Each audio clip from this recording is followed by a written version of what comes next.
الجحيم طائر. مقاتلات F-22 الأمريكية تفتك بجيش بوتين في أوكرانيا. على ما يبدو أن كل الدعم العسكري الذي قدمته إدارة البيت الأبيض إلى كييف لم يكن كافياً لمنع تقدم قوات روسيا على الأراضي الأوكرانية. وبعض الأحداث التي وقعت مؤخراً تعطي دلائل على تدخل الولايات المتحدة بشكل مباشر لمساندة قوات أوكرانيا وتنفيذ هجمات مشتركة على مواقع روسية. مطلع آب أغسطس الجاري، نقلت الولايات المتحدة تشكيلاً مؤلفاً من 6 مقاتلات تفوق جوي شبحية من طراز F-22 رابتور إلى إحدى قواعدها العسكرية القريبة من الحدود الأوكرانية. وبعد أيام قليلة من ذلك الإعلان، تعرضت منظومة دفاع جوي ورادارات روسية لقصف مجهول، وبعد تحليل بقايا الصواريخ التي استهدفت القواعد الروسية تبين أنها من صناعة أمريكية، وحتى اللحظة ليس لدى روسيا أي معلومات مؤكدة عن مصدر الهجوم.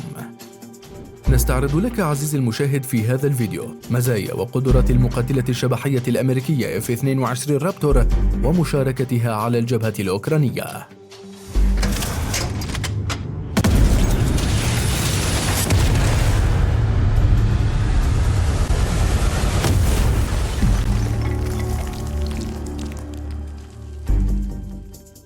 في مواجهة روسيا.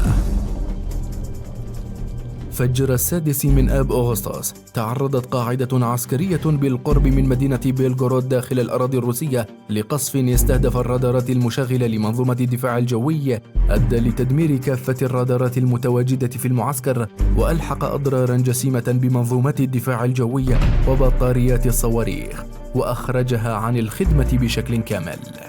وبعد ساعات قليلة من عملية الاستهداف، أعلنت روسيا عن نتائج تحقيقاتها، إذ تبين أن مخلفات الصواريخ التي ضربت القاعدة تعود لصاروخ أمريكي من طراز AMG-88، وهو صاروخ أمريكي الصنع تكتيكي وعالي السرعة ومضاد للإشعاعات وللرادار.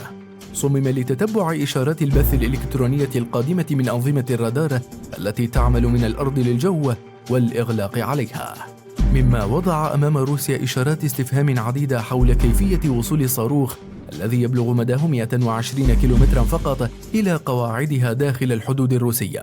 فهذا النوع من الصواريخ لا يتوافق مع الطائرات السوفيتية التي تمتلكها أوكرانيا، ولا يمكن إطلاقه من قواعد أرضية.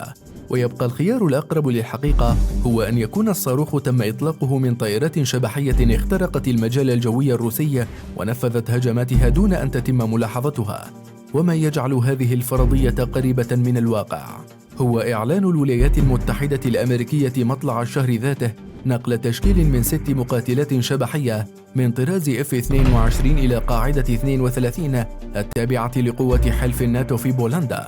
وقال الإعلان أن وجود الطائرات في بولندا يأتي في إطار تشكيل درع عسكري متواصل لحلف الناتو من البحر الأسود وحتى بحر البلطيق، بهدف ردع أي اعتداءات أو هجمات من قبل روسيا تجاه أراضي الدول الأعضاء. الشبح الأمريكية الأقوى في العالم. المقاتلة F-22 رابتور هي أول مقاتلة عصرية من الجيل الخامس، أبصر مشروعها النور في العام 1997 ودخلت الخدمة في عام 2005، وبإمكان طائرة واحدة منها احتلال أجواء أي دولة ومهما كانت قوتها، وبمقدورها الاشتباك مع 30 هدفا جويا وأرضيا في آن واحد. أما تصنيعها بهذه القدرات فكان تحقيقا لأحلام البنتاغون في امتلاك طائرة يمكنها تدمير الرادارات ومنظومات الدفاع الجوي دون أن يتم رصدها، بهدف فتح المجال الجوي المعادي أمام أسراب الطائرات الأمريكية. ونظرا لأهميتها في رفع كفاءة القوات الجوية الأمريكية وتميزها بتقنيات فريدة، استنزفت 25 مليار دولار أمريكي لغرض البحث والتطوير، فقد احتكرتها الولايات المتحدة لنفسها ورفضت تزويد أكثر حلفائها وأقربهم عسكريا لها كاليابان وكوريا الجنوبية والمملكة السعودية وإيران لتحفظ سرها. التسليح. على غرار جميع مقاتلات الجيل الخامس، تحمل F-22 ذخائرها داخل هيكل الطائرة وليس خارجها، بهدف تقليل البصمة الرادارية، وبمقدورها حمل كافة صواريخ جو وصواريخ جو أرض من صناعة أمريكية أو غربية عموماً. صواريخ جو. في المرتبة الأولى تأتي صواريخ AIM-120 و AIM-132، لكن ليست الصواريخ التقليدية، فقد تم تطوير نسخ خاصة من هذه الصواريخ بهندسة جديدة تتيح الإطلاق من داخل الطائرة، وتأتي هذه النسخ بمواصفات أفضل من النسخ التقليدية، حيث يبلغ مدى الصاروخ 175 كيلومتراً، وتم تزويده بأنظمة الإغلاق البصري والراداري، مما لا يترك مجالاً لطائرات العدو بأن تنجو منه. وبمقدور كل طائرة حمل 8 صواريخ جو إضافة لذخائر أخرى، أو حمل 16 صاروخاً دون أي ذخائر أو قنابل للمهام السطحية. صواريخ جو سطح. كما أسلفنا، فإن رابتور قادرة على استخدام جميع الذخائر الجوية الأمريكية، إلا أنها تميزت بنسخة من القنابل الأمريكية GBU الشهيرة حملت اسم GBU-1000، وهي قنابل حرارية شديدة الانفجار قادرة على خرق التحصينات التحت أرضية، وهي قنابل عملاقة موجهة بالليزر ودقيقة جدا يصل وزنها إلى 890 كيلوغراما. المواصفات العامة والتصميم. بلغ طول المقاتلة F-22 نحو 19 متراً، وبعرض 13.56 متراً، وبارتفاع 5 أمتار، وبلغ وزنها 19,700 كيلوغراما و38,000 كيلوغرام عند أقصى حمولة، تشمل بذلك الوقود والذخائر.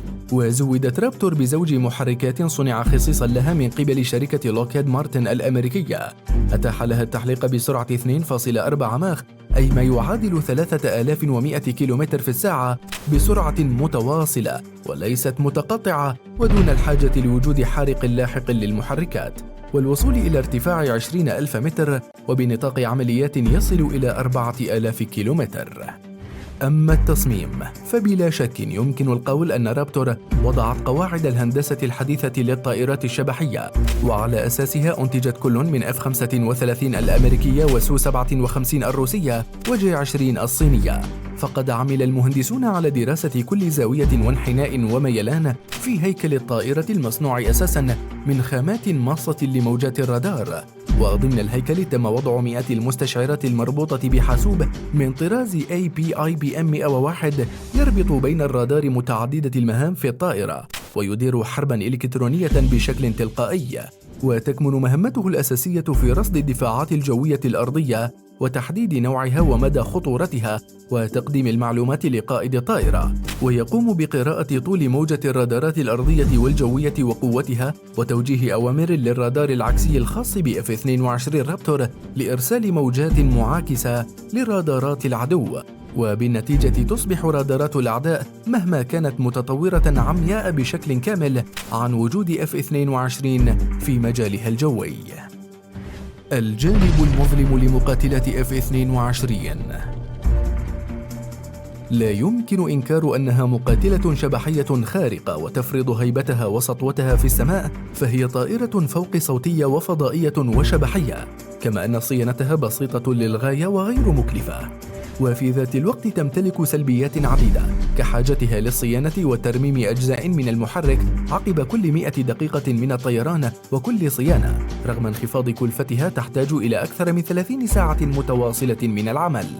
تبلغ كلفة التحليق لمدة 60 دقيقة نحو 65,000 دولار أمريكي، وهو رقم أعلى من المعدل الطبيعي بنحو 150 مرة، كما أن كلفة صناعة الطائرة الواحدة بلغت 365 مليون دولار أمريكي، أي 3 أضعاف شقيقتها F-35. التاريخ التشغيلي. منذ دخولها الخدمة في عام 2005 لم تخض F-22 أي معارك أو مواجهات ضد الجيوش النظامية، واقتصرت مهامها على توجيه ضربات محدودة لميليشيات لا تمتلك أي قوى جوية، كتنظيم القاعدة في أفغانستان وتنظيم داعش في سوريا والعراق، وأجرت العديد من المناورات والمشاريع العسكرية، وسرقت الأضواء وجذبت أنظار المهتمين بالشأن العسكري في كل المناورات التي شاركت بها. وأنت عزيزي المشاهد، ما تقييمك للمقاتلة F-22 رابتور؟ وبرأيك هل يمكن الوثوق بقدراتها في حماية الناتو وحسم الحرب الأوكرانية؟ وهل ستصمد بمواجهة أعتى منظومات الدفاع الروسية S-400 و S-500؟